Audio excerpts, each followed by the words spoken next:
Mari kita lihat Kisah Rasul pasal yang pertama. Kisah Rasul pasal yang pertama dari ayat yang ke-6 sampai ayat yang ke-11. Kisah Rasul 1 ayat 6 sampai 11. Saya bacakan. Maka bertanyalah mereka yang berkumpul di situ, Tuhan, maukah engkau pada masa ini memulihkan kerajaan bagi Israel? Jawabnya, engkau tidak perlu mengetahui masa dan waktu yang ditetapkan Bapa sendiri menurut kuasanya. Tetapi kamu akan menerima kuasa kalau Roh Kudus turun atas kamu, dan kamu akan menjadi saksiku di Yerusalem dan di seluruh Yudea dan Samaria dan sampai ke ujung bumi.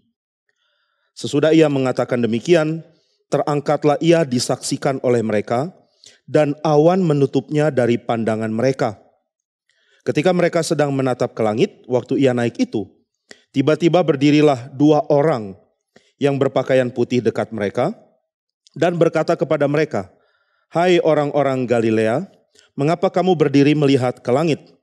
Yesus ini yang terangkat ke sorga meninggikan kamu, akan datang kembali dengan cara yang sama, seperti kamu melihat dia naik ke sorga. Mari kita sekali lagi berdoa. Bapa di surga, kami mohon anugerah Tuhan sehingga setiap kebenaran yang Tuhan mau sampaikan pada hari ini boleh kami terima. Bukan saja terima dengan telinga dan pikiran kami, tapi terima dalam hati kami ketika Tuhan berkenan menyatakan kebenaran-Mu lewat anugerah dan juga pekerjaan Roh Kudus dalam hati kami. Biarlah Roh Kudus yang sudah mewahyukan, yang sudah menginspirasikan kitab suci, berkenan juga untuk mengiluminasi kami, sehingga hati kami terus diubahkan, dan iman kami terus bertumbuh, dan hidup kami terus berbuah di dalam kebenaran Tuhan. Berkenanlah memimpin hamba-Mu yang hina dan lemah ini, dan berkenanlah memimpin setiap kami, sehingga baik yang berbicara maupun yang mendengar, semua mendapatkan berkat pertolongan dari Roh Kudus. Terima kasih untuk anugerah Tuhan sehingga tulisan dari firman Tuhan ini boleh sampai kepada kami dan Tuhan yang memakainya untuk menjadikan kami milik Tuhan yang menikmati, disapa, diajar oleh Tuhan. Kiranya Tuhan terus tolong kami. Dalam nama Tuhan Yesus kami berdoa dan bersyukur. Amin.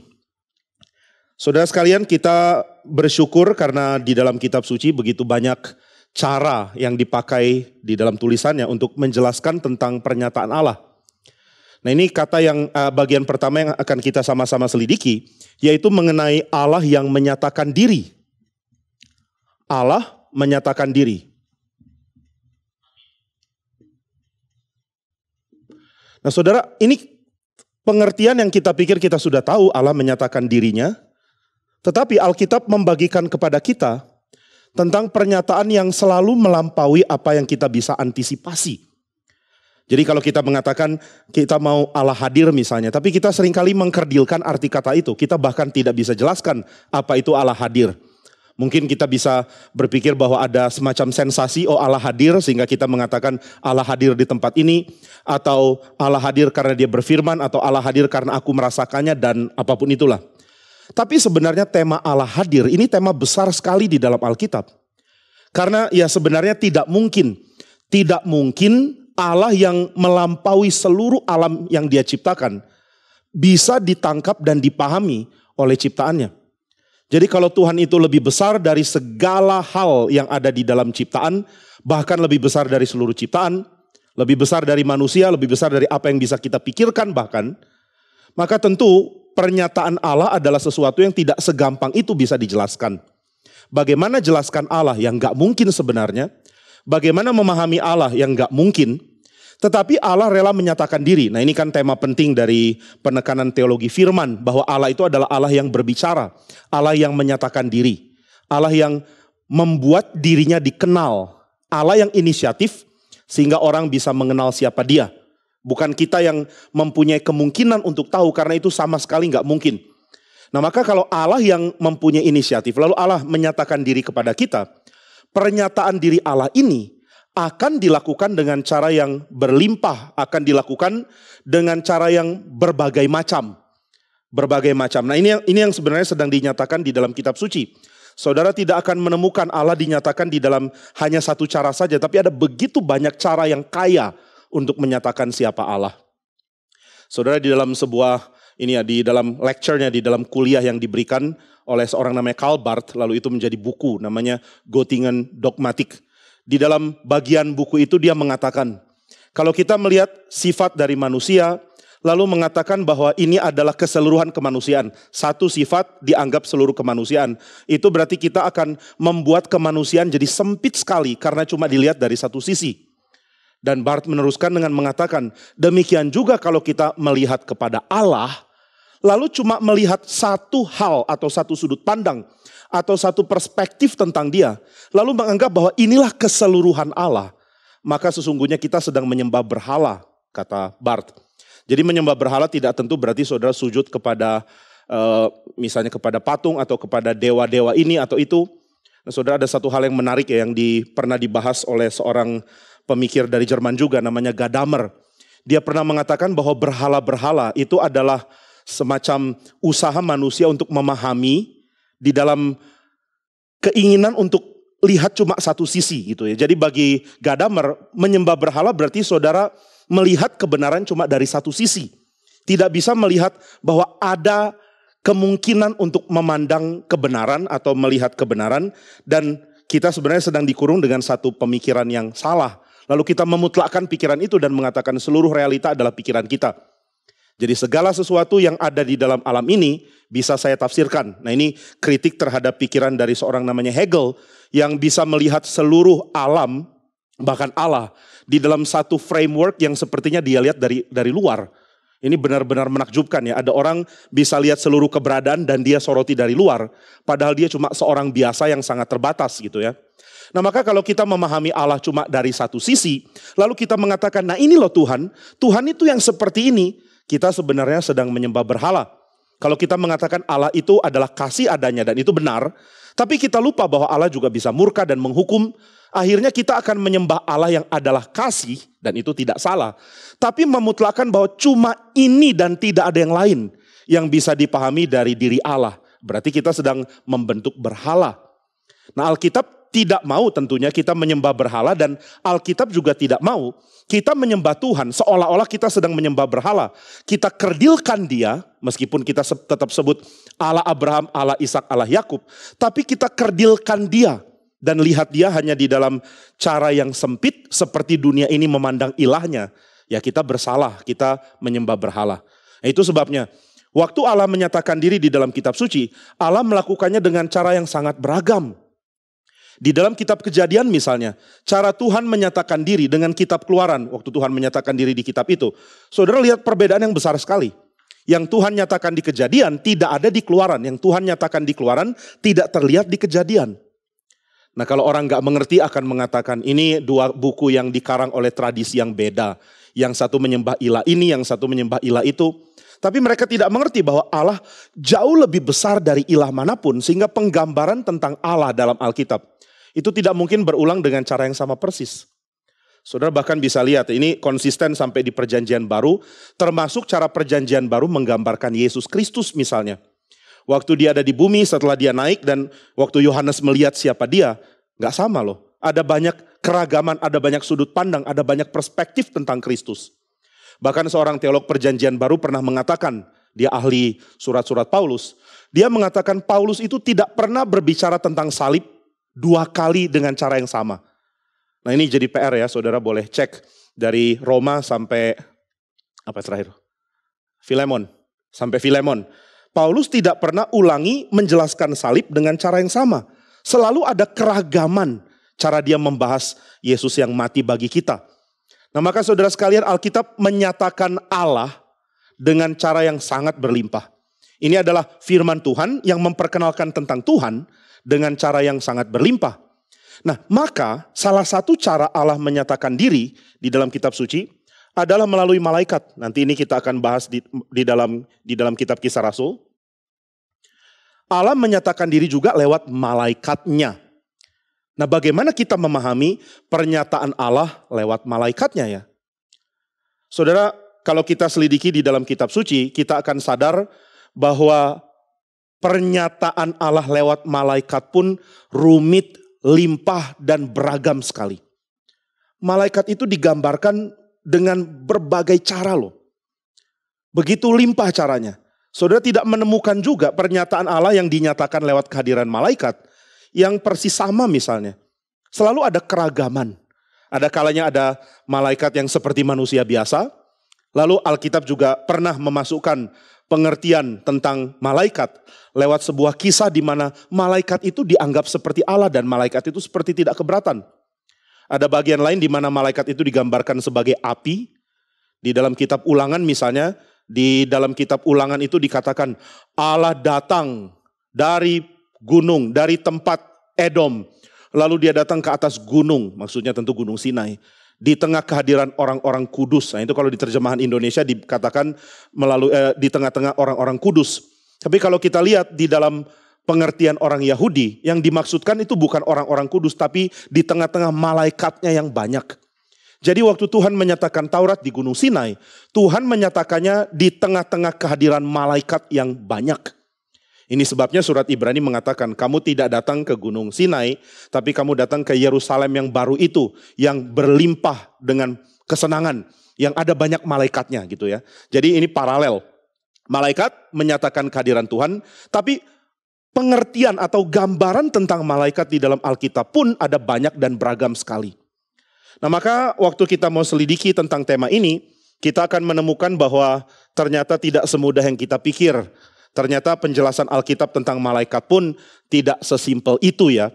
Bukan cuma seperti di kartu Natal, kalau kita masih lakukan itu mungkin sudah enggak ya kartu Natal. Ada malaikat yang ada sayapnya, atau malaikat digambarkan sebagai orang ganteng yang pakai jubah, dengan rambut biasanya gondrong keemasan, kemudian ada sayapnya, ini malaikat. Atau ya akhirnya mengikuti tradisi yang lebih lucu gitu ya, bahwa malaikat digambarkan seperti bayi bersayap yang terbang. Nah tapi waktu kita lihat di dalam kitab suci, ternyata penggambaran malaikat pun dilakukan dengan cara yang sangat berlimpah. Nah kenapa ini dilakukan?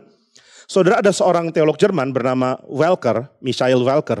Dia mengatakan waktu Alkitab berbicara tentang malaikat, selalu akan berbicara di dalam dua hal. Yang pertama adalah peran malaikat sebagai yang memuji Tuhan di sorga. Ini kumpulan meriah, kumpulan besar yang sedang menyembah Tuhan. Ini gambaran pertama. Gambaran kedua adalah malaikat sebagai utusan, sebagai messenger. Sebagai pengirim pesan Tuhan yang membawa pesan dari Allah. Nah tentu kita akan banyak soroti aspek yang kedua ya, bukan yang pertama. Yaitu di dalam konteks ibadah atau di dalam konteks pemujaan, penyembahan surgawi kalau kita mau bilang.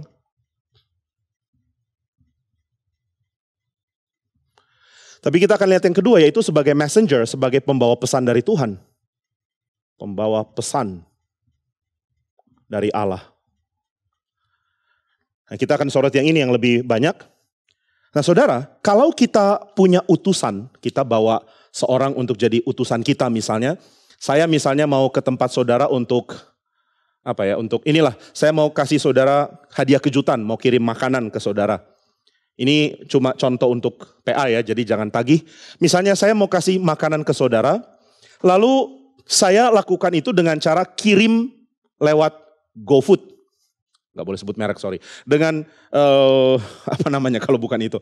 Pokoknya itulah, saya pesan secara online, lalu ada orang yang menggantikan saya mengantarkan makanan itu kepada saudara. Dia menjadi messengernya saya. Nah apa gunanya messenger itu ya? Apa gunanya ada dia?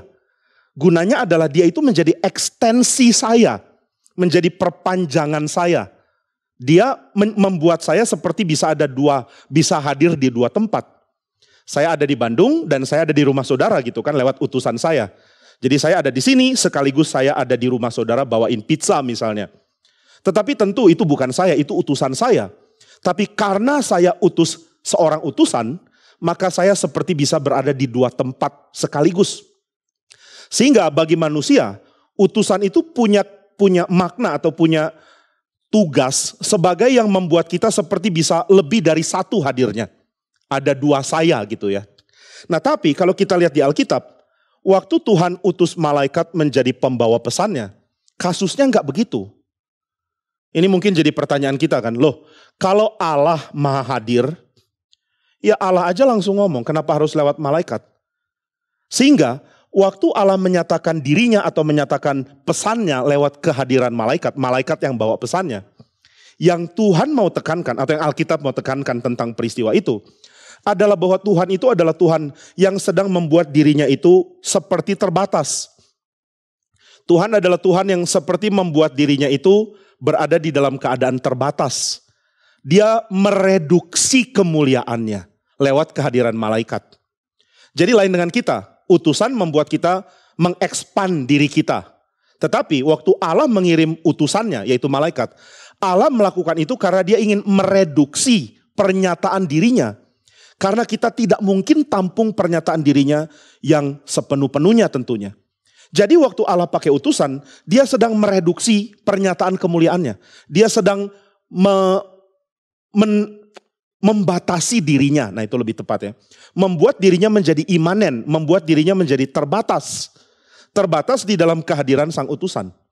Sehingga lain dengan manusia, waktu Allah menyatakan utusan itu adalah cara untuk membuat dia bisa terbatas, dia bisa terlihat terbatas, dia bisa dinyatakan dengan cara yang kita bisa tangkap, kita yang terbatas ini. Sehingga kehadiran malaikat bisa dikatakan sebagai reduksi kehadiran yang sejati dari Allah. Kalau yang hadir Allah sejati nggak akan kayak begini.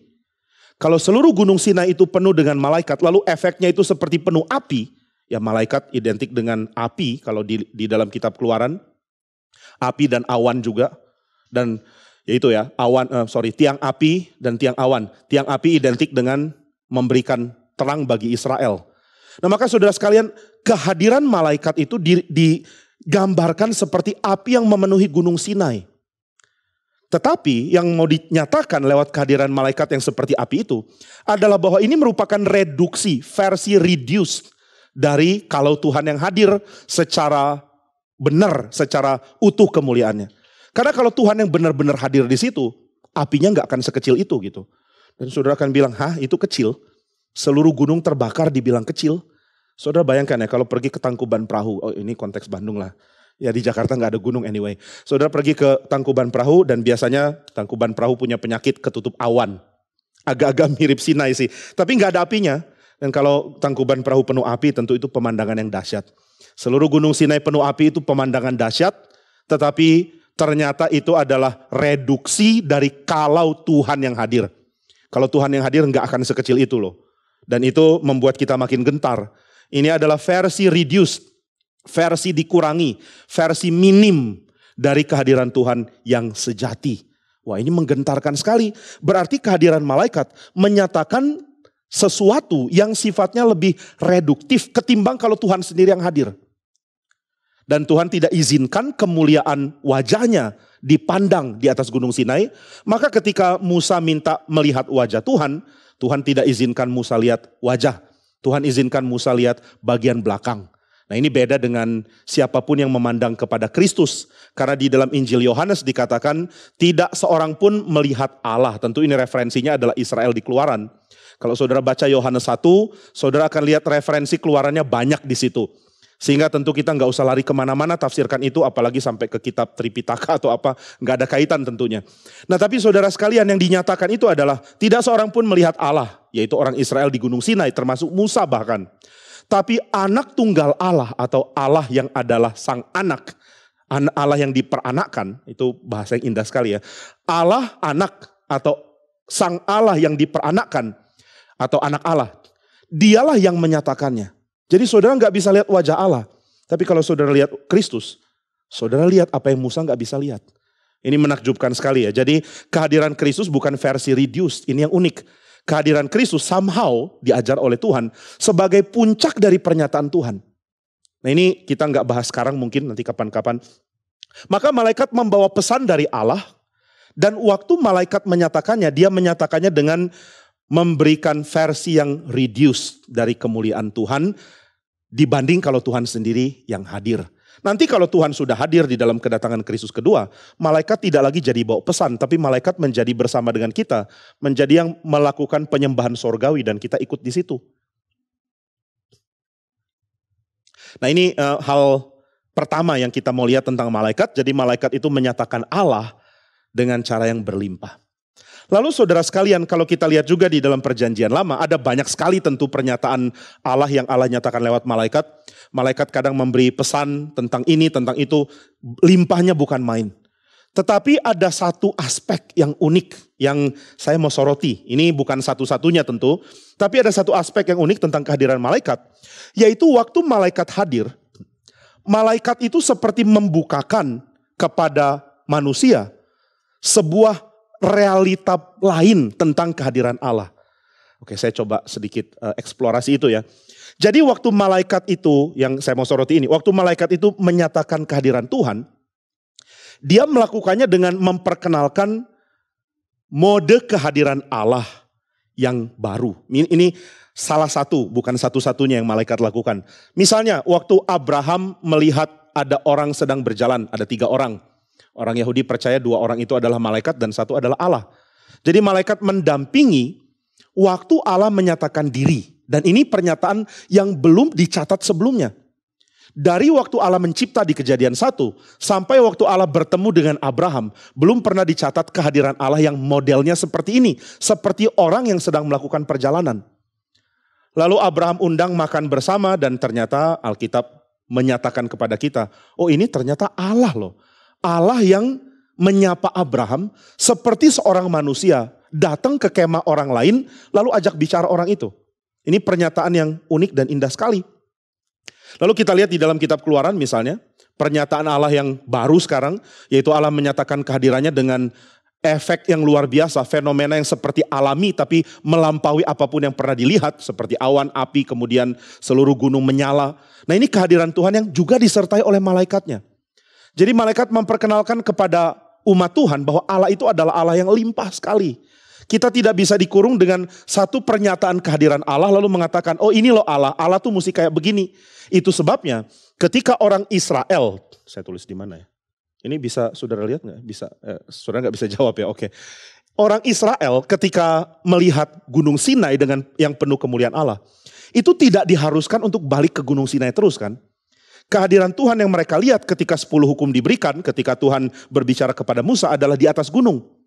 Tapi ketika mereka sudah mulai terpikir, atau mungkin ini saya nggak tahu, ini spekulasi ya. Waktu mereka mulai berpikir, oh Allah Israel, Allah Abraham, Ishak, Yakub, Allah yang membebaskan kita keluar dari Mesir adalah Allah gunung. Dia berdiam di atas gunung dan ini gunung sucinya yaitu Sinai. Oh inilah tempat ibadah. Tapi mungkin mereka pikir, loh kalau Tuhan adalah di gunung ini, kok Tuhan suruh kami pergi ke Kanaan ya? Kenapa di Kanaan tanah perjanjiannya, kenapa bukan Sinai? Apa jangan-jangan Sinai terlalu dekat sama Mesir, takutnya nanti dewa mataharinya bangkit lagi lalu perang lagi sama Tuhan atau gimana? Tentu bukan itu kan?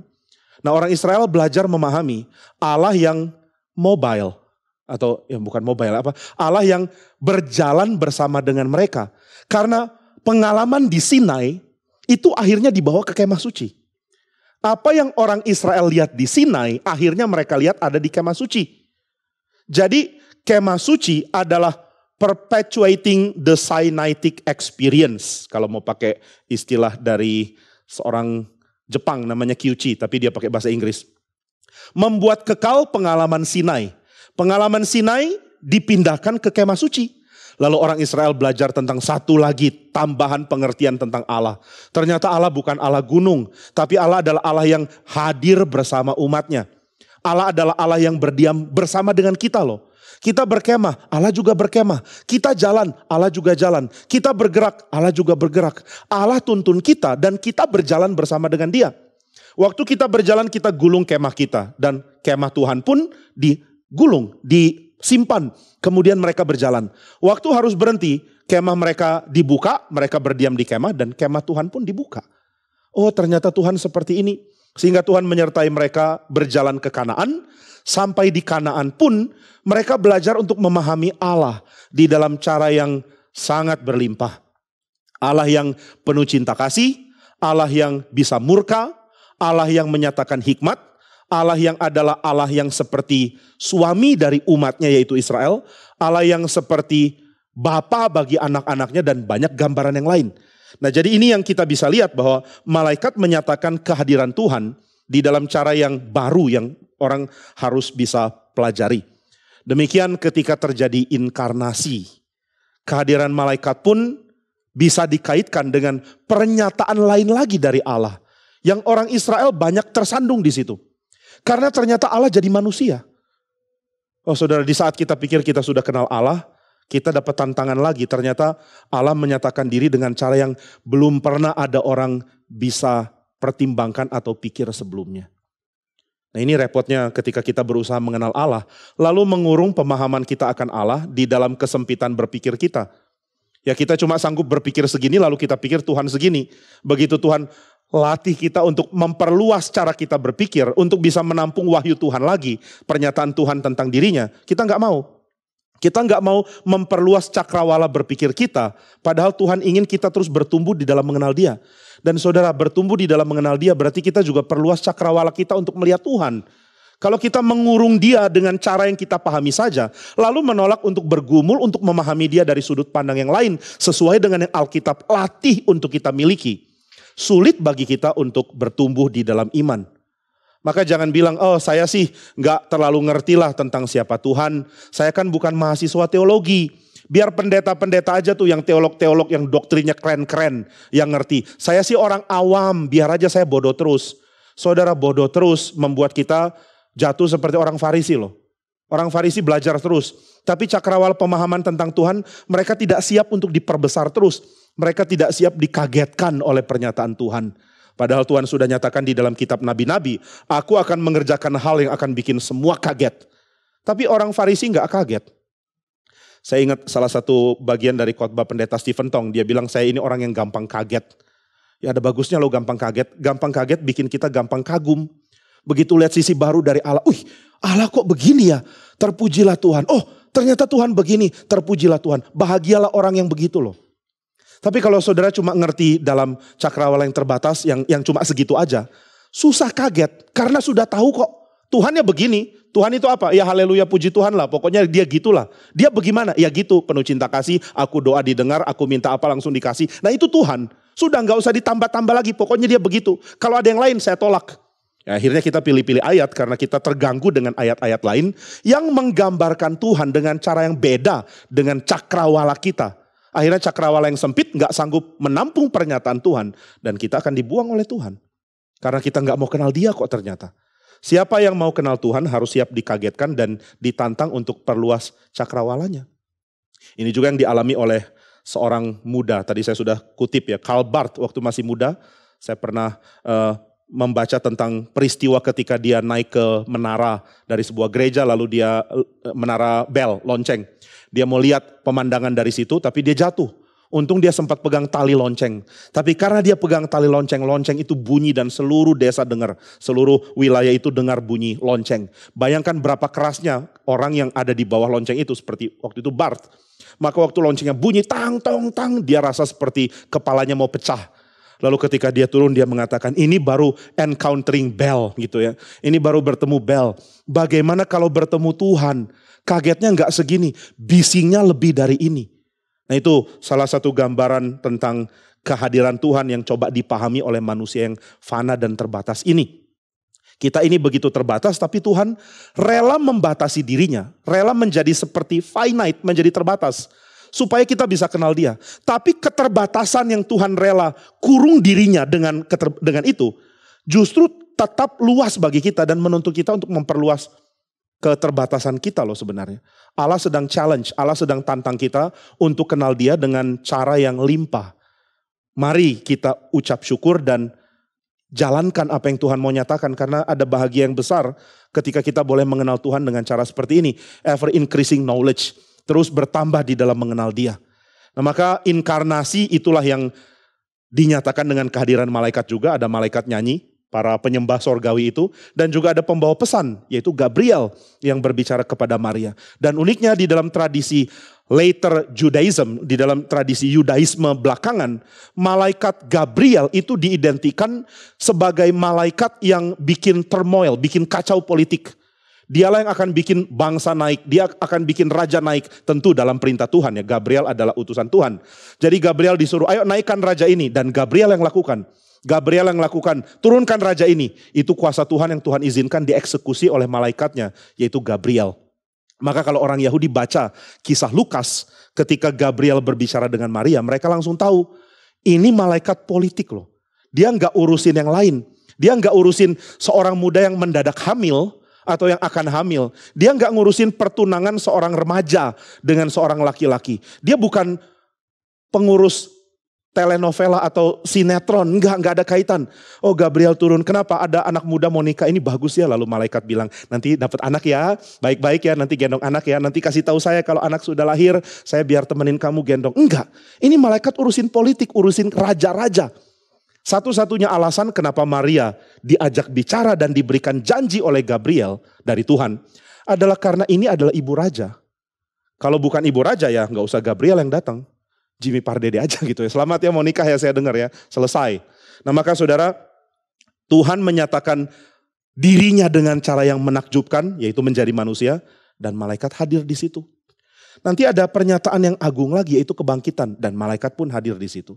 Lalu di dalam Kisah Rasul ada hal yang lain lagi, yaitu ada 2 orang malaikat yang hadir di dalam tradisi Lukas dan Kisah Rasul tentunya. Nah saudara nggak usah baca terlalu dalam, kenapa ada huruf sambung, ada huruf enggak gitu. Ini nggak ada konteks, nggak ada konten teologi apapun, nggak usah pusing di situ. Kadang-kadang saya lupa harus nulis kayak gimana, terlalu lama ngetik.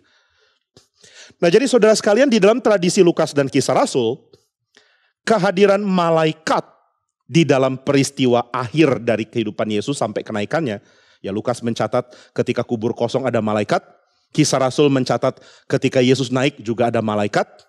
Nah keunikan dari malaikat dari Kisah Lukas dan Kisah Rasul di dalam bagian akhir adalah malaikat ini menyatakan juga kesiapan orang untuk memahami pernyataan dari Tuhan yang baru, yaitu kebangkitan Kristus, dan ini adalah kenaikan. Tapi saudara, Kisah Rasul akan membahasnya dengan cara yang unik, yaitu baik di dalam Lukas maupun Kisah Rasul sama-sama menggambarkan tentang malaikat yang hadir, namun namun memberikan pesan untuk orang-orang yang ada bertemu dengan mereka, untuk mengarahkan pandangan ke tempat lain. Ini berkait dengan melihat. Saudara, di dalam tradisi Injil Sinoptik maupun Yohanes, kata melihat itu banyak sekali. Paling banyak di Injil Yohanes, nomor 2 itu di Lukas, kalau kita nggak hitung dengan Kisah Rasul. Kalau gabungkan Lukas dan Kisah Rasul, ya jadi lebih banyak, tapi juga karyanya sangat besar. Karya paling banyak, paling besar di Perjanjian Baru itu Lukas.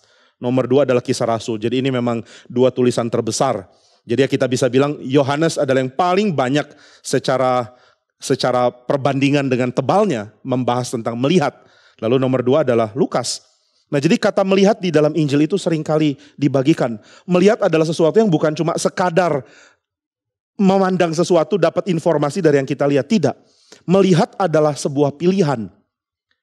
Saudara, seorang sastrawan dari Jerman pernah mengatakan hal ini. Dia mengatakan melihat itu nggak mungkin objektif. Karena untuk melihat sebuah objek pun engkau harus pilih untuk lihat. Kalau saudara mau melihat bunga misalnya, ya saudara pilih untuk lihat bunga itu. Kalau saudara pilih nggak lihat, ya nggak lihat. Jadi kita akan arahkan mata kita diarahkan kemana. Ini mungkin bedanya mata dengan telinga ya. Mata saudara harus arahkan kemana, telinga tangkap suara meskipun nggak mau. Makanya menyusahkan kan kalau dengar suara yang saudara nggak ingin dengar karena nggak bisa ditutup telinganya. Ya mungkin bisa pinjam sumbat telinga tapi juga nggak nyaman pakai begitu terus. Kalau mata gampang, tinggal alihkan aja. Saudara nggak senang lihat yang jelek-jelek, langsung alihkan ke yang bagus. Saudara nggak senang lihat yang bagus, alihkan ke yang jelek. Saudara nggak senang lihat saya, alihkan ke bagian bawah monitor saudara. Gampang. Jadi melihat itu adalah pilihan. Dan ini yang ditekankan di dalam Injil. Melihat itu berkait dengan dorongan dari iman. Apa yang saya mau lihat, apa yang saya pilih untuk lihat. Lalu tentu bukan cuma lihat, tapi juga tafsirkan. Saya melihat kemudian saya menanggapi apa yang saya lihat. Orang melihat Yesus, lalu Yesus melihat orang, ini tentu ada banyak sekali kasusnya di dalam Injil Sinoptik. Kita nggak bahas ke situ. Namun saudara sekalian, di dalam peristiwa ketika Yesus bangkit, maupun di dalam peristiwa kenaikan, malaikat dengan sengaja mengatakan bahwa orang yang ada, yang bertemu dengan dia, sedang mencari atau melihat hal yang salah. Di dalam Lukas pasal 24, orang-orang melihat kubur kosong dan malaikat mengatakan, salah, bukan ke sini lihatnya. Lihatnya jangan di sini, lihatnya di tempat lain. Waktu Kisah Rasul sama, murid-murid lihat ke atas, lalu malaikat bilang, jangan lihat ke atas. Mengapa engkau melihat ke atas gitu ya, bukan jangan. Nah, Lukas maupun Kisah Rasul mencatat malaikat itu mengarahkan orang untuk melihat ke tempat yang lain dengan bertanya, mengapa? Kamu pilih untuk melihat, kenapa kamu pilih lihat? Apa yang dorong kamu lihat? Mengapa engkau mau lihat ke situ? Waktu kubur kosong, kenapa mau lihat ke kubur itu? Ya karena disitulah tempat terakhir aku melihat Yesus. Saya lihat Yesus dibaringkan di kubur itu, sekarang saya lihat ke situ otomatis. Tapi malaikat mengatakan, no, peristiwa agung berikutnya bukan di sini, jangan lihat sini. The next great things, hal indah yang berikutnya itu bukan dalam kubur. Arahkan pandanganmu ke tempat lain, yaitu ke Galilea. Itu yang terjadi di tradisi sinoptik ya. Murid-murid diarahkan untuk pergi ke Galilea karena apa? Karena Tuhan akan bertemu mereka di sana. Jangan lihat ke kubur, pergi ke Galilea. Kenapa pergi ke Galilea? Yesusnya ada di sana, siap bertemu dengan kamu. Kamu lihat kubur terus, ya kosong, gak ada apa-apa di sini. Nah ini berarti ada pandangan yang salah, lalu malaikat bilang lihat tempat yang lain. Ada realita tentang Tuhan yang mau diungkapkan, yang baru, yang belum pernah mereka lihat. Yaitu Kristus yang bangkit. Kristus sang bangkit itu gitu ya. Kristus yang sudah bangkit tidak terdapat di kubur ini. Arahkan pandanganmu ke tempat lain. Nah itu Lukas. Lalu bagaimana dengan Kisah Rasul? Di Kisah Rasul malaikat bertanya, mengapa? Mengapa apa? Mengapa engkau melihat ke langit? Ya tentu kita mau jawab juga kenapa gitu ya. Kenapa murid-murid lihat ke langit kira-kira? Ya wajar, disitulah tempat terakhir mereka melihat Yesus. Sama dengan waktu lihat kuburan, tempat terakhir lihat Yesus ya di sini. Jadi saya lihat ke situ lagi. Agak-agak mirip lah dengan kita ya. Gimana cara kamu menangkap tentang Tuhannya begini? Maka kita akan antisipasi terus. Tuhannya harusnya kayak begini. Inilah terakhir kali aku memahami Tuhan. Dan kita nggak naik kelas di situ terus. Terakhir kali aku memahami Tuhan ya begini. Entah itu kubur kosong, entah itu awan yang akhirnya sirna. Pokoknya begini dan saya nggak bisa rubah. Tapi ya tentu nggak mungkin kita tetap dengan cara seperti itu. Karena kita nggak bisa bertumbuh kalau begitu. Nah jadi saudara sekalian, murid-murid melihat ke langit. Mengapa? Ya karena Yesus terakhir ada di situ. Tapi nggak sesimpel itu loh. Karena langit itu dikatakan penuh dengan awan. Lalu Kristus itu ditutupi oleh awan. Jadi Kristus naik, kemudian awan menutupi dia dari pandangan mereka. Nah, ini peristiwa penting sekali. Karena ini peristiwa yang mengingatkan orang kepada Daniel pasal 7. Saya nggak tahu ya di khotbah-khotbah tentang kebangkitan tentu ada banyak yang pernah singgung ini tentunya ya. Jadi di dalam peristiwa Kisah Rasul pasal 1 ada sesuatu yang sebenarnya klimaks di dalam kitab Daniel. Di dalam kitab Daniel melihat bangsa-bangsa yang mirip binatang yang mengerikan itu sombong kepada Allah. Tapi Allah bilang, saya sudah pilih raja dan raja itu bukan kamu. Aku akan hancurkan satu-satu. Lalu tanduk binatang yang sombong itu dipatahkan, binatang itu dibunuh. Kemudian Tuhan angkat raja, yaitu seorang yang keluar dari awan-awan, yaitu yang seperti anak manusia. Jadi title anak manusia itu artinya apa? Artinya ada dua. Yang pertama adalah sang raja, karena manusia itu adalah raja, dia harus bertakhta atas seluruh ciptaan. Yang kedua adalah anak manusia. Kenapa disebut anak manusia? Karena ini yang akan taklukkan binatang. Binatang ditaklukkan untuk dia. Kalau saudara lihat di Kejadian, ada dua peristiwa di mana binatang ditaklukkan kepada manusia. Di dalam kisah Kejadian penciptaan, Tuhan mengatakan kepada manusia, taklukkan binatang. Di dalam kisah Nuh, Tuhan mengatakan akan takluk binatang. Itu heran. Janji Tuhan makin besar, meskipun manusia terbukti makin tidak setia. Wah kalau saudara baca Kejadian, saudara akan lihat janji Tuhan itu increasing terus, tambah terus, tambah terus. Waktu bicara kepada Adam, Tuhan bilang Adam taklukkan binatang. Waktu bicara dengan Nuh jangan khawatir, aku akan taklukkan binatang kepadamu. Akan takluk binatang. Lalu waktu Tuhan janji kepada Abraham lebih ekstrim lagi. Aku akan berkati engkau, aku akan jadi perisaimu, aku akan serahkan seluruh tanah ini kepadamu. Dan kalau saudara baca loh, kok janji Tuhan naik terus, sedangkan prestasi manusia ke bawah terus. Heran ya, kalau Tuhan adalah Tuhan yang bereaksi kepada manusia, harusnya gak gitu dong. Waktu manusia makin turun, janjinya juga makin kecil. Waktu Tuhan bilang ke Adam, Adam taklukkan binatang. Begitu Adam jatuh dalam dosa, Tuhan rubah gitu ya. Binatang taklukkan Adam. Lalu setelah itu ganti lagi Hawa, juga taklukkan Adam. Akhirnya Adam jadi suami takut istri, takut binatang, takut cicak, takut kucing dan segala macam. Waduh, ngeri ya. Tapi nggak begitu yang terjadi. Janji Tuhan makin besar meskipun manusia terbukti makin gagal. Tuhan pilih Abraham, berikan janji yang besar. Tuhan ulangi dengan konten yang sama kepada Ishak dan kepada Yakub. Dan akhirnya Tuhan genapi kepada Israel di Keluaran. Indah sekali. Jadi saudara bisa melihat bahwa Tuhan menyatakan diri dengan cara yang makin lama makin limpah. Maka ketika kitab Daniel mengatakan ada yang seperti anak manusia, ini penggenapannya. Inilah yang kepadanya binatang-binatang akan ditaklukkan. Namun binatang itu menjadi simbol dari pemerintahan di bumi. Jadi saudara, pemerintahan di bumi, ini whiteboard postmodern ada bingung kemana-mana. Kalau orang Bandung bilang liar. Nah saudara, kisah Rasul menggambarkan di pasal yang pertama bahwa Yesus naik lalu ditutup awan. Ini langsung mengingatkan kepada Daniel 7. Dan di Daniel 7 yang dinyatakan adalah Tuhan akan taklukkan raja-raja yang kayak binatang yang mengerikan. Dan gambaran yang dipakai bukan gambaran binatang lucu. Tidak dikatakan aku melihat binatang keluar dari laut dan kelinci loncat-loncat. Aku lihat binatang keluar dari sungai, kura-kura. Aku lihat binatang burung kenari, enggak begitu, binatangnya mengerikan semua. Singa, macan tutul, beruang dan satu lagi bahkan enggak bisa dideskripsikan saking mengerikannya. Itu gambaran benar-benar menakutkan ya, karena dalam Daniel maupun Wahyu dikatakan ini binatang yang besar mengerikan. Aku enggak bisa bandingkan dengan binatang apa yang aku tahu. Jadi mau pikir binatang apa enggak sempat. Ini binatang lebih ngeri dari apapun yang ku kenal. Jadi gambaran pemerintahan, gambaran raja-raja dan bangsa-bangsa di dalam kitab Daniel itu mengerikan sekali. Tapi Tuhan berjanji akan taklukkan mereka. Tuhan Allah yang taklukkan. Lalu Tuhan taklukkan demi apa? Demi sang anak manusia. Yang akan bertakhta di kemuliaan sorga gitu ya. Jadi anak manusia bertakhta. Dan bangsa-bangsa dihancurkan oleh Allah. Allah yang hancurkan ini dan Allah yang bangkitkan sang anak manusia untuk bertakhta. Jadi Allah lakukan itu di kitab Daniel. Dan orang Israel tentu di dalam tradisi Yudaisme belakangan mempercayai bahwa ini adalah tindakan Tuhan menghancurkan bangsa-bangsa lalu menaikkan anak Daud. Dan ini tentu para murid percaya, mereka bahkan tanya, Guru atau Tuhan, ayat 6, maukah engkau pada hari ini memulihkan kerajaan bagi Israel? Saya nggak tahu ya gimana serunya mereka waktu lihat Yesus bangkit. Kira-kira mereka bicarakan apa ya? Saudara kalau tertarik bikin film tentang para murid yang boleh spekulasi dikit.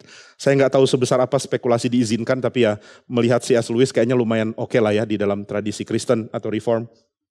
Ya saudara coba bikin percakapan misalnya, nggak usah libatkan ada Yesusnya lah. Yang ada Yesusnya ya kita taat aja sama Alkitab. Tapi misalnya Petrus ngomong sama Yohanes, ini dia udah bangkit, kira-kira apa yang akan terjadi ya? Lalu mereka diskusi, pasti kita balik ke Yerusalem. Ingat ya, Tuhan suruh mereka ketemu dia di Galilea. Lalu setelah itu scene-nya berpindah ke dekat Yerusalem. Lalu Tuhan terangkat di situ. Jadi waktu scene-nya berpindah dekat Yerusalem, waktu peristiwanya mendekat ke Yerusalem, hati murid-murid pasti kembali bersuka cita, kembali penuh dengan gairah. Kita kok mendekat ke Yerusalem? Kira-kira kenapa? Mungkin murid ada yang bilang, dasar bodoh. Tahu nggak kenapa kita kembali ke Yerusalem? Tahta. Ini loh. Anak manusia sudah mau bertakhta di atas awan-awan. Jadi kita harus ke Yerusalem. Nanti kalau ada awan dekat Yerusalem, nah ini udah dekat-dekat pelantikan. Nanti kekaisaran Roma akan hancur dan Yesus akan naik takhta. Itu yang mereka expect. Maka mereka mengatakan, maukah engkau pada masa ini memulihkan kerajaan bagi Israel? Karena ya lokasinya juga sudah tepat, sudah dekat-dekat Yerusalem. Apakah ini saatnya? Ini bikin kita ingat trauma ketika murid-murid mendekat ke Yerusalem, lalu mereka minta kedudukan sama Tuhan Yesus ya, lewat mama-mama mereka lah. Ini mama-mama sayang anak yang ingin karir anaknya itu cemerlang. Kamu jadi pengikut Yesus jangan urutan ke-12 dong, rankingmu ini kurang memuaskan loh. Kamu kalau bisa satu sebelah kiri, satu sebelah kanan. Bikin papa dan mama bangga dong, atau bikin mama bangga. Rankingmu ini gimana, masa kalah sama Petrus? Di mana-mana yang dipanggil Petrus, mama udah hitung loh. Tuhan panggil Petrus sampai 8 kali, kamu cuma 5 kali. Adikmu cuma 2 kali, aduh kalian ini kurang dekat. Kurang taat, kurang sigap menjalankan perintah Tuhan Yesus. Ya sudah, mama bantu deh. Biar ada lobby tingkat tinggi yang kalian gak ngerti. Lalu mama-mama itu datang kemudian, kok mama aja. Mama aja datang lalu mengatakan kepada Yesus, boleh gak anak-anakku rankingnya dinaikin dikit. Kayaknya kalah loh sama Simon. Saya ingin ingatkan ya, Simon itu gak sepinter anakku. Jadi kalau bisa anakku naiklah, naik pangkat. Lalu koneksi kami juga lumayan loh. Kami kenal petinggi-petinggi di Bait Suci. Kami juga kenal orang-orang yang kerja di Istana Pilatus. Jadi ya secara kedudukan kami agak lebih tinggi dari Simon. Tapi kok Tuhan apa-apa kok Simon ya. Ya akhirnya mereka bujuk supaya satu di sebelah kanan, satu di sebelah kiri. Ya, kira-kira begitulah. Sekarang gak terjadi sih seperti itu. Gak lagi rebutan. Karena mungkin trauma juga ya, habis rebutan terjadi hal yang membuat mereka sangat gentar. Nah, maka pada waktu itu mereka tanya, maukah engkau pada masa ini memulihkan kerajaan bagi Israel? Mereka mengerti sih apa yang mereka minta secara konteks Yahudi. Tapi mereka tidak mengerti bagaimana Yesus bagaimana Yesus menafsirkan pengertian ini, memulihkan Israel. Bagi pandangan Yesus, dan ini jadi tema di seluruh perjanjian baru, memulihkan Israel itu berarti memulihkan seluruh bangsa, bukan cuma Israel. Israel mewakili seluruh bangsa. Jadi kalau bilang pulihkanlah kerajaan Israel itu maksudnya adalah seluruh bangsa. Ini yang dimaksudkan Paulus misalnya. Waktu Paulus mengatakan aku ditahan, dibelenggu, dipenjara karena pengharapan Israel. Karena pengharapan Israel saya mau dihukum, dibunuh oleh orang-orang sewargaku sendiri. Itu salah mereka, bukan salah saya. Saya nggak salah karena saya mengharapkan hal yang mereka juga harapkan. Tapi bedanya adalah bagi Paulus, pengharapan Israel itu melibatkan semua bangsa. Bukan cuma Israel doang, bukan cuma Israel saja. Nah maka saudara sekalian, mereka sangat gembira kalau Tuhan akan pulihkan kerajaan bagi Israel. Namun Tuhan menjawab, engkau tidak perlu tahu waktunya. Saudara, ini benar-benar Daniel. Daniel juga minta, Tuhan, bolehkah aku lihat Israel dipulihkan? Tuhan mengatakan, kamu gak perlu tahu waktunya, kamu boleh hitung-hitung, tapi kamu akan dikumpulkan bersama dengan nenek moyangmu. Kamu tidak akan lihat saat itu. Sepertinya murid-murid juga dapat pesan seperti itu. Engkau tidak perlu tahu masa dan waktu yang ditetapkan Bapa sendiri menurut kuasanya. Namun kamu harus jadi saksi. Nah kenapa jadi saksi? Mereka belum ngerti. Tapi begitu lihat Yesus naik dan tertutup awan, baru mereka tahu mereka itu jadi saksi tentang pelantikan Yesus. Tetapi nah ini problemnya ya. Setelah Yesus tertutup awan, malaikat datang lalu mengatakan berhenti melihat ke langit. Wah ini aneh ya. Saudara ini ya, coba ambil contoh. Kalau saudara lagi nonton film atau inilah saudara nonton sepak bola. Ini nggak tahu karena jarang nonton bola lagi sejak pandemi jadi sering muncul sebagai ilustrasi. Saudara nonton sepak bola Indonesia lawan Argentina misalnya dan 2-2 skornya sudah 90 menit hampir selesai. Indonesia menyerang, kemudian ada yang tackle penyerang Indonesia di kotak penalti Argentina dan terjadilah tendangan penalti. Sudah menit ke-90, kalau ini gol Indonesia menang. Lalu pengambil penalti dari Indonesia sudah siap taruh bola, kemudian mundur, tiba-tiba ada yang bilang, hei kenapa lihat situ? Saudara nengok, kemudian plek mati, TV-nya mati. Perasaanmu gimana ya? Oke lah biasa, itu peristiwa biasa. Enggak, itu bukan peristiwa biasa, itu puncaknya loh. Itu finalnya, ini yang saudara ingin lihat. Murid Yesus ikut Yesus, ingin lihat apa? Ingin lihat ini loh. Ingin lihat dia dilantik. Loh kalau ini peristiwa puncak dan Yesus sepertinya mengalami itu kok. Kecuali kalau Yesus bilang, kamu tahu nggak, aku bukan dia. Gitu yang diberitakan di Daniel 7. Ya sudahlah murid-murid hancur hatinya. Tapi Yesus bilang, aku memang dia dan terjadi yang mirip kok. Dia naik ditutup awan. Loh ini kan Daniel sekali. Berarti ini benar-benar anak manusianya. Maka murid-murid pasti lihat ke atas dong. Ingin lihat ini pelantikannya akan kami lihat atau enggak. Akankah sorga terbuka? Lalu gambaran Mazmur 2 mereka lihat. Tiba-tiba ada suara dari sorga. Mereka tahu sudah pernah dengar itu. Masa sih sekarang gak ada suara dari sorga? Ini benar-benar aneh ya. Kalau ini adalah peristiwa puncak, kenapa suara dari sorga gak terdengar? Anakku engkau telah kuperanakan pada hari ini. Mintalah dan aku akan menjadikan bangsa-bangsa tumpuan kakimu.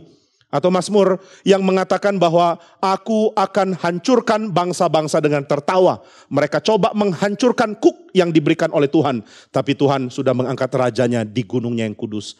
Loh kenapa nggak ada gambaran itu? Cuma ada gambaran Daniel 7 sebentar lalu tertutup awan dan that's it. Dan malaikat tiba-tiba bilang jangan lihat ke atas. Nah ini ekstrim. Perintah dari malaikat itu sangat sulit ditoleransi loh. Mereka sulit mendengar kata-kata malaikat yang mengatakan berhenti lihat ke langit. Mengapa engkau melihat ke atas? Loh kenapa? Ya jelas harus dong. Karena ini adalah gambaran finalnya. Setting finalnya itu ada di situ. Sudah dari tadi saya tutup awan ya? Enggak. Awan menutup Kristus dan saya menutup awan. Itu keterlaluan. Nah saudara, murid-murid pasti akan mengatakan loh kenapa kami nggak boleh lihat ke atas? Tapi kemudian malaikat mengatakan, Yesus ini akan datang kembali. Setelah dilantik dia balik lagi. Wah, ini indah sekali ya. Setelah dilantik dia balik lagi. Dia akan datang kembali. Nah saudara, perkataan malaikat ini ditambah dengan perkataan Yesus sebelumnya, membangun seluruh pesan yang akhirnya dipahami para murid. Yaitu malaikat mengatakan Yesus ini akan datang kembali. Murid-murid dengar perintah dari Yesus, kamu pergi ke Yerusalem dan tunggu yang aku janjikan kepada kamu. Sebab tidak lama lagi kamu akan dibaptis dengan Roh Kudus. Berarti mereka sadar satu hal. Seperti yang dikatakan malaikat di Injil Lukas, demikian Lukas memaksudkan di dalam Kisah Rasul bahwa malaikat ingin mengarahkan murid-murid untuk melihat ke tempat lain karena pestanya ada di tempat lain. Ini gambarannya indah sekali ya. Waktu murid-murid lihat kubur kosong di Lukas, malaikat bilang jangan lihat situ. Mengapa kamu lihat situ? Ayo pergi ke Galilea. Kenapa? Pestanya ada di Galilea, Yesusnya ada di sana. Sekarang murid-murid lihat ke atas, malaikat mengatakan hal yang sama. Mengapa engkau lihat ke atas? Loh, kenapa enggak boleh? Pestanya enggak di situ. Nah ini gambarannya benar-benar menakjubkan. Sampai Wahyu, sampai Yohanes lihat di Wahyu, enggak ada yang mencatat tentang peristiwa pelantikan Yesus di atas surga.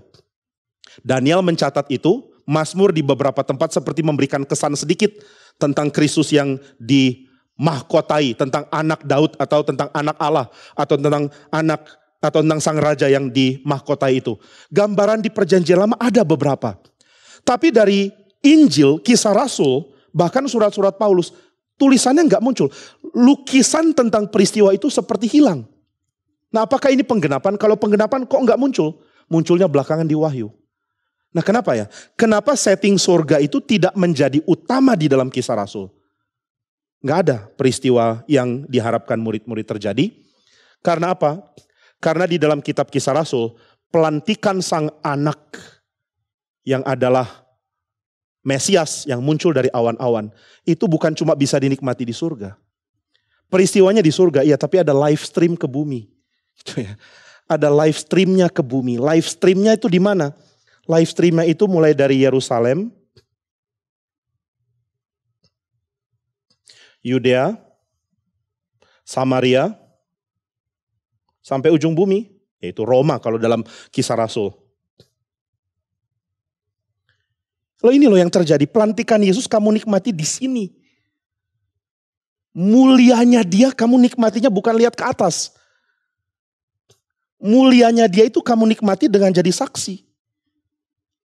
Jadi kamu bukan diundang di pesta, tapi don't worry, jangan khawatir ada pesta lain di bumi. Nah maka, cukup besar gak ya masuk layar? Oke lah ya. Oke. Nah maka saudara sekalian ketika murid-murid lihat ke atas, malaikat mengatakan, mengapa engkau melihat ke langit? Ya itu dong pestanya di sana kok, pelantikannya di sana. Tapi kitab Kisah Rasul mengatakan, no, pestanya itu di sini. Kamu nikmati pelantikan Kristus dengan menjadi saksinya di bumi ini. Ayo mulainya gimana? Ke Yerusalem dulu. Ngapain di Yerusalem? Tunggu sampai Roh Kudus turun. Roh Kudus itulah mode kehadiran Tuhan yang diperkenalkan oleh Kisah Rasul ini. Saya bilang mode kehadiran jangan salah dengan Tritunggal yang ngawur ya. Doktrin Tritunggal yang ngawur. Doktrin Tritunggal yang ngawur yang mengatakan Allah itu satu Allah tapi ada 3 mode kehadiran. Dia tiba-tiba bisa menjadi Bapa, dia bisa menjadi Anak, dia bisa menjadi Roh Kudus. Dengan kata lain Bapa ya Yesus, Yesus ya Roh Kudus ya Yesus, Roh Kudus ya Bapa, Yesus ya Bapa. Itu ngawur. Itu adalah bidat dari sejak abad keempat kekristenan sudah sepakat mengatakan itu bukan Kristen. Percaya Allah, satu Allah yang bisa 3 ini, yang bisa jadi Allah, Bapa, bisa jadi Anak, bisa jadi Roh Kudus. Itu bukan ajaran Kristen. Ajaran Kristen mempercaya ada 3 pribadi yang beda. Bapa bukan anak, anak bukan bapa. Saudara nggak boleh bilang kepada Yesus, oh Allah Bapa yaitu Yesus. Itu bidat, itu bukan Kristen. Saudara mengatakan, oh Roh Kudus yang adalah Yesus. Nggak bisa. Oh Yesus yang adalah Bapa. Oh Allah Tritunggal yang adalah Yesus. Nggak bisa ngomong gitu loh. Kalau kita nggak pelajari sejarah gereja, kita nggak tahu berapa fatal salah kita. Banyak pendeta nggak ngerti karena nggak belajar sejarah gereja. Terus ngajar dan nggak tahu bahwa sebenarnya sudah sejak ribuan tahun yang lalu orang menyadari bahwa Alkitab tidak pernah ajarkan formula Tritunggal seperti itu. Akhirnya pakai istilah mode kehadiran. Allah menyatakan mode Bapa, lalu dari mode Bapa switch ke mode Anak, lalu switch ke mode Roh Kudus. Itu salah. Tapi di sini ada pribadi yang ketiga yaitu Roh Kudus yang dinyatakan kehadirannya. Nah saudara mungkin tanya, emang Roh Kudus baru datang di Pentakosta? Sebelumnya belum pernah datang. Nah ini jawaban atau pertanyaan yang dilakukan karena nggak mau baca Alkitab secara runut untuk melihat peristiwa-peristiwa yang terjadi. Apa Roh Kudus belum pernah turun sebelumnya? Ya sudah. Kenapa di Pentakosta dikatakan Roh Kudus turun? Karena Roh Kudus turun itu membawa kemeriahan pelantikan Kristus sebagai Raja ke bumi. Dia bawa ini loh, sang anak manusia sekarang sudah dilantik. Sekarang sudah bertakhta di sorga. Kalau saudara tanya, Yesus kan Allah dari dulu sudah bertakhta. Lain, ini dia bertakhta sebagai manusia. Dia adalah Allah yang jadi manusia. Dia bertakhta sebagai manusia yang sudah jalankan tugas sebagai manusia. Dia setia sampai mati. Dia tidak ada salah. Dia tidak punya dosa sedikit pun. Dia tidak ada cacat sedikit pun. Kadang-kadang kalau saya dengar dari Kapin atau dari KKR Pak Stephen Tong, lalu Pak Stephen Tong mengatakan, mana ada pendiri agama yang tidak bercacat seperti dia. Saya pikir ini kalimat luar biasa kuat. Kok orang gak bisa diyakinkan ya? Saudara, Yesus tidak bercacat. Dia genapi semua yang Tuhan tuntut dari manusia. Sampai dia mati di atas kayu salib. Karena itu Filipi 2 katakan. Karena itu dia ditinggikan lebih dari siapapun. Dia ditinggikan lebih dari siapapun bukan karena dia Allah. Kalau sebagai Allah dia sudah tinggi. Ini harus kita pahami dengan jelas. Yesus ditinggikan melebihi siapapun sebagai manusia bukan sebagai Allahnya. Karena sebagai Allah ya nggak aneh dong. Yesus ditinggikan, saudara bilang kan Allah. Dia ditinggikan sebagai manusia yang sudah jalani kemanusiaannya dengan sempurna. Nggak ada yang bisa lakukan ini. Maka nggak ada yang ditinggikan. Maka setelah Kristus ditinggikan, dilantik menjadi raja. Dia berhak dapat itu. Roh Kudus datang. Roh Kudus datang untuk empower, untuk memberi kuasa kepada para saksi. Sehingga seolah-olah Kristus sendiri melalui kesaksian para rasul ini yang memberitakan tentang kemenangannya ke seluruh bumi. Maka saudara sekalian, yang terjadi di Kisah Rasul adalah pelantikan Kristus dikisahkan lewat tindakan orang-orang yang dipimpin Roh Kudus. Sudah sejak lama banyak orang kritik kenapa namanya Kisah Rasul. Banyak ahli PB yang kritik tapi ya susah diganti ya. Kalau mau ganti nama apa coba? Kisah yang dituturkan atau gimana? Kisah indah benar atau kisah sang anak manusia yang sudah dilantik. Atau mungkin kisah pelantikan yang direlay ke bumi. Tapi udahlah agak aneh jadinya. Udahlah Kisah Rasul lah. Tapi intinya adalah yang berkisah ini bukan, yang menjadi tokoh utama kisah ini bukan Rasul. Kalau mau dibilang yang paling utama memang orang namanya Paulus. Tapi dari awal yang sudah masuk scene, yang masuk teaternya atau apa namanya, yang masuk panggung dengan entrance luar biasa mulia itu Roh Kudus. Yang diperkenalkan entrance-nya itu cuma Roh Kudus, nggak ada yang lain diperkenalkan gitu kok. Saudara kalau nonton drama teater misalnya ya, lalu perkenalan tokoh, lihat tokoh ini, nggak akan ada yang perkenalkan figuran. Figuran 1, inilah orang yang ketabrak untuk nyebrang jalan gitu ya. Figuran 2, ini yang dimakan singa, nggak ada yang perkenalkan. Yang diperkenalkan aktor utama dan Paulus nggak pernah dikenalkan masuk teaternya, masuk panggung. Satu-satunya pribadi yang diperkenalkan entrance-nya luar biasa, itu adalah Roh Kudus. Sudah dinantikan di pasal 1 dan kedatangannya spektakuler di pasal 2. Nah jadi saudara, seluruh Kisah Rasul adalah kisah bagaimana dampak di bumi mengenai peristiwa ini. Waktu Kristus bertakhta, waktu dia dilantik, apa yang terjadi di bumi ya? Nah saudara mungkin pikir, sampai sekarang masih dilantik? Masih dong. Dia dilantik sebagai raja tapi juga dia imam. Maka yang dia kerjakan di sorga terus berdampak di sini. Doanya kepada Bapa membuat keselamatan kita menjadi sempurna. Jadi yang Kristus kerjakan di sorga dinyatakan dan dinikmati di bumi. Itu sebabnya malaikat mengatakan, kamu mau lihat pesta pelantikan? Jangan lihat ke langit. Lihat kemana? Lihat dirimu, lihat diri saudara-saudaramu, lihat diri teman-temanmu yang akan Tuhan pakai. Dan kamu akan dapat sense semulia apa pelantikan itu di atas. Maka saya katakan tadi, pelantikannya di atas, live stream di bumi. Nah maka saudara sekalian, kita lihat di dalam kitab Kisah Rasul, kitab ini penuh dengan khotbah. Atau ya karena Lukas itu orang Romawi, maka kitab Kisah Rasul, sinilah ya. Kitab Kisah Rasul penuh dengan pidato. Bisa dikatakan meskipun banyak sekali kisah seru, buku ini adalah buku dari pidato ke pidato. Coba lihat, dari awal Petrus pidato pasal 1, lalu nanti pasal akhir Paulus yang pidato. Ini buku penuh pidato. Ya juga ada kapal karam, ada ombak, ada dikejar-kejar, serulah. F.F. Bruce mengatakan, kalau kamu baca Kisah Rasul, ini kitab paling seru seluruh Alkitab. Ya coba baca sendiri lalu rasakan keseruannya. Kalau masih kurang rasa seru, you have something wrong inside your head. Itu kamu yang error. Nah saudara, kitab ini begitu seru, menggambarkan begitu banyak hal. Namun kitab ini juga adalah dari pidato ke pidato. Dan ini merupakan sesuatu yang orang, saya masih kelihatan? Masih.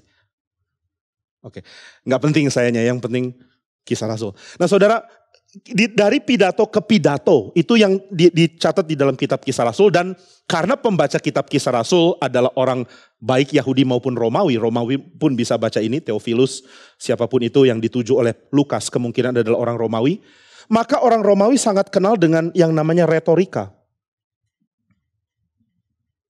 Retorika, public speaking, skill untuk menyampaikan sesuatu secara publik. Nah, maka waktu mereka baca Kisah Rasul, mereka baca ini adalah kumpulan retorika, kumpulan pidato dari ahli retorika. Ada Petrus, Yakobus, Stefanus, dan Paulus. Nah, dan uniknya adalah angkanya itu teratur. Petrus pidato 8 kali. Nanti hitung ya. Kalau saya salah, saudara ingatkan. Tapi harusnya saya nggak salah karena saya juga dapat dari beberapa komentar yang sama. Jadi bukan cuma saya, ada ahli-ahli PB di belakang saya. Nah, Petrus pidato 8 kali. Yakobus 1 kali. Stefanus 1 kali. Ini pra Paulus. Total 10.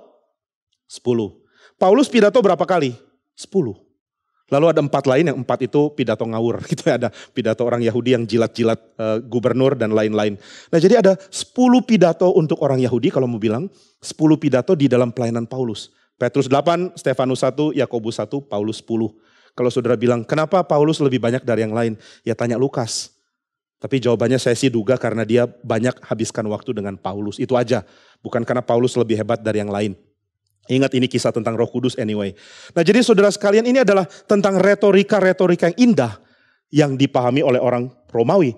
Tapi kalau orang Yahudi yang baca, dia akan sadar bahwa retorika-retorika ini selalu mengandung tafsiran dari perjanjian lama. Nggak pernah ada retorika yang dilakukan oleh Petrus 8 kali, Yakobus 1 kali, Stefanus 1 kali, Paulus 10 kali. Dari semuanya nggak ada satupun yang tidak bahas Yesus dan perjanjian lama. Jadi bagi orang Yahudi ini bukan retorika Romawi. Ini bukan Greek retorik atau Roman retorik. Ini adalah pengajaran Alkitab. Ini adalah pengajaran dengan setting bait. Wah saudara, ini yang lebih tepat. Lukas itu orang Romawi tentunya. Tapi banyak orang, banyak komentator, banyak ahli PB yang melihat dia adalah orang yang sangat ahli tradisi Yahudi loh. Baca Injil Lukas, dia ngerti sekali beberapa aspek-aspek detail dari kebudayaan Yahudi. Waktu saudara baca Kisah Rasul juga sama. Dia sangat mengerti apa yang dimaksudkan Paulus. Dia bisa ekspresikan dengan cara yang mengagumkan untuk orang Romawi. Namun sangat-sangat saleh dan mengerti PL bagi orang Yahudi. Nah jadi Lukas adalah seorang yang sangat mengerti perjanjian lama. Dan dia membagikan pidato-pidato ini. Bukan pidato retorika dari Greco-Roman world. Dari dunia Yunani ataupun Romawi. Tetapi ini adalah tindakan para rabi kalau mau dibilang, para pengajar untuk mengajar orang di dalam bait. Dan kalau saudara lihat meskipun Paulus mengatakan saya akan pergi ke bangsa-bangsa lain, dia tetap kunjungi sinagog. Dia pergi ke Filipi, kunjungi rumah doa karena gak ada sinagog, terlalu sedikit orang Yahudi di sana. Tapi tetap pergi ke tempat ibadah, tempat doanya orang Yahudi. Lalu setting Kisah Rasul bagian akhir adalah Paulus ditangkap di bait suci. Sebelum akhirnya dia dipenjarakan, dan di penjara dia pidato lagi mengajar di dalam keadaan apapun. Nah jadi saudara, kita bisa lihat bahwa tema Kisah Rasul adalah keindahan tahta Kristus itu dinikmati lewat preaching the word, lewat membagikan khotbah, lewat menjadikan semua bangsa murid. Kalau kita mau pinjam istilah Matius, jadikan semua bangsa murid. Craig Bartholomew mengatakan bahwa setting jadikan bangsa murid itu artinya jadikan bangsa orang yang bisa belajar di bait suci. Jadi ya ini sebenarnya nggak terlalu ada kaitan dengan KTB. Saya nggak bilang KTB itu salah. Tapi kalau bilang Matius 28 itu tentang pemuritan ala KTB, itu nggak terlalu cocok. Matius bisa protes. Kalau saudara bilang ini loh ajaran dari Matius pemuritan. Kita mesti punya pemuritan kelompok kecil. Saya nggak bilang kelompok kecil salah ya. Tapi kalau saudara eksegesis Matius 28 dan mengatakan inilah dasar dari KTB. Nanti Matius yang protes. Dia jitak saudara dan bilang salah gitu ya. Loh ini settingnya apa? Ini settingnya adalah bait. Jadikan semua bangsa murid, jadikan semua bangsa bagian dari bait. Bagian dari orang-orang yang mendengar suara Tuhan lewat guru-guru yang tadinya cuma milik orang Yahudi. Sekarang semua bangsa boleh berbagian, semua bangsa boleh masuk bait. Gak ada lagi larangan. Gak ada lagi, yang jualan udah Tuhan Yesus bongkar dagangannya. Dan sekarang Tuhan sudah robek tempat suci dan tempat maha suci. Sekarang bukan cuma imam besar yang bisa masuk, semua orang jadi imam. Siapapun bisa masuk, bahkan orang-orang kafir yang percaya Yesus, yang tadinya tidak percaya, yang tadinya tidak bagian dari Abraham, sekarang boleh berbagian. Semua orang adalah bagian dari bait yang baru ini, dan bait itu adalah Kristus. Nah maka ketika Yesus mengatakan jadikanlah semua bangsa murid, ini adalah setting bait. Dia sedang mengatakan apa yang tadinya cuma dinikmati orang Yahudi, sekarang aku akan buka kepada seluruh bangsa. Dan itu yang terjadi di Kisah Rasul. Maka saudara, keindahan sang anak manusia yang sudah dilantik itu, yang duduk di sebelah kanan Allah, boleh dinikmati melalui pekerjaan Roh Kudus yang menuntun kita untuk memberitakan firman. Memberitakan firman untuk menjadikan bangsa-bangsa murid. Ini bukan cuma bicara penginjilan ya, ini juga bicara pembentukan gereja. Paulus membentuk gereja di mana-mana. Ini juga bicara soal mengajar. Menginjili, mengembalakan, mengajar. Itulah yang dilakukan oleh para murid, para rasul dan orang-orang Kristen di Kisah Rasul. Sehingga kita lihat dari Yerusalem mereka dapat Roh Kudus yang penuhi mereka. Dan Roh Kudus langsung menyatakan pekerjaan yang luar biasa. Mulai dengan cara menyatakan menyatakan kepada orang-orang yang mendengar perkataan Petrus dan murid-murid. Mereka arahkan hati kepada apapun yang dikatakan oleh para murid. Banyak orang mengatakan ini adalah mujizat yang hebat karena Petrus dan murid-murid mengatakan kalimat-kalimat yang dimengerti oleh banyak bangsa. Tapi saudara, pekerjaan Roh Kudus yang hebat itu bukan bikin orang mengerti kata-kata. Pekerjaan yang hebat adalah Roh Kudus bikin hati orang tertusuk lalu bertobat. Itu yang dia kerjakan. Entah bahasa apa yang dipakai gak penting. Kalau saudara ngerti tapi gak bertobat gak ada gunanya kok. Nah maka Roh Kudus mempertobatkan orang-orang di Yerusalem. Lalu dia mempertobatkan orang-orang di Samaria.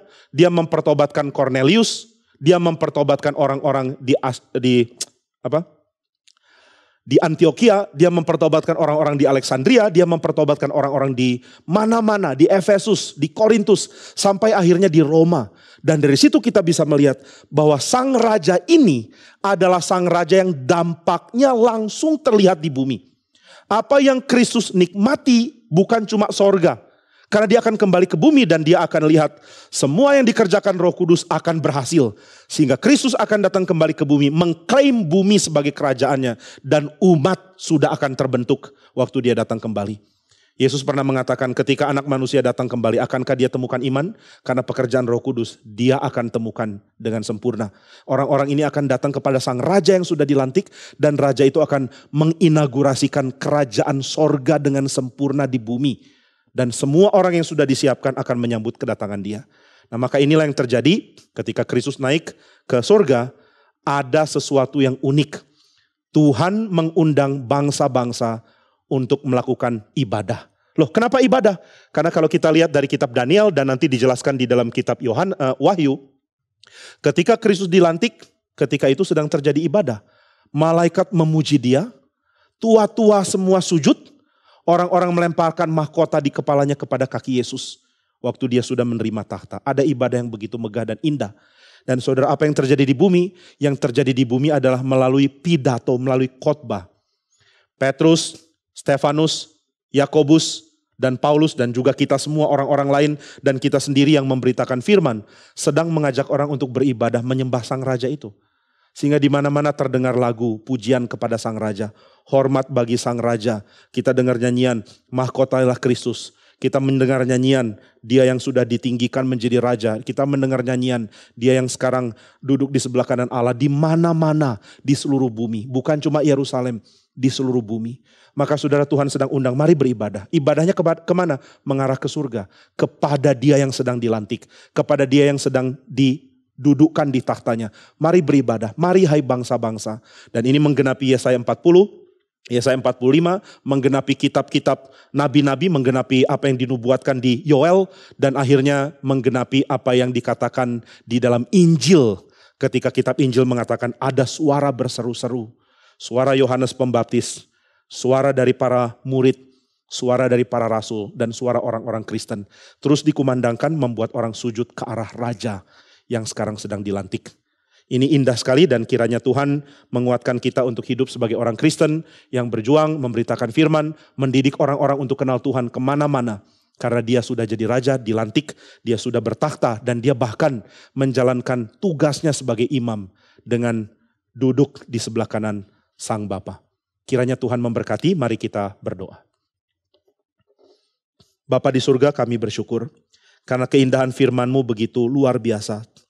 Sehingga kami mengagumi keutuhannya dan kami mengagumi kaitannya dengan hidup kami. Kami bersyukur karena kami boleh menikmati pelantikan Kristus di sorga dengan kehidupan ibadah kami di bumi. Sungguh kami bersyukur, kami belum melihat Kristus, tapi kami mengasihi Dia. Kami tidak melihat Dia didudukkan di sebelah kanan Bapa dengan mata, tapi dengan iman kami sujud dan menyembah. Terima kasih karena Injil sudah sampai ke telinga kami, merubah hati kami, dan menggerakkan hidup kami untuk hidup ke arah Kristus. Terima kasih Tuhan, biarlah berkat firman yang sudah kami terima benar-benar mengubah hidup kami, sehingga kami makin dikuasai oleh kasih dan kekaguman kepada Kristus. Terima kasih untuk anugerah-Mu. Dalam nama Tuhan Yesus, kami berdoa dan bersyukur. Amin.